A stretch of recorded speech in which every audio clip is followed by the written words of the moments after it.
Error 502, or bad gateway, in Minecraft means your game client can't properly communicate with the game's servers. Error 502, or bad gateway, in Minecraft means your game client can't properly communicate with the game's servers. Think of it like a broken telephone line between your device and Mojang's authentication service. This usually happens when a server acting as an intermediary receives an invalid response from another server. Common causes include server overloads, temporary outages on Mojang's end, or even network issues on your side. This error is most common in the Java edition and often surfaces during login or when trying to join a server. While annoying, it doesn't corrupt your game files. It's purely a connectivity problem.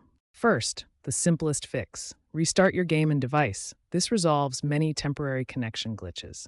Next, check Mojang's official status page at status.mojang.com for known outages. If the issue persists, try switching to a different Wi-Fi network or disabling any VPNs or firewalls that might be blocking the connection. Ensuring your Minecraft launcher is up to date is also crucial, especially if you're using an older version. For advanced users, consider using a different DNS server like Google's 8.88.8. While fixes work in about 60% of cases through restarts and 30% with network tweaks, sometimes the issue is on Mojang's end, requiring their intervention.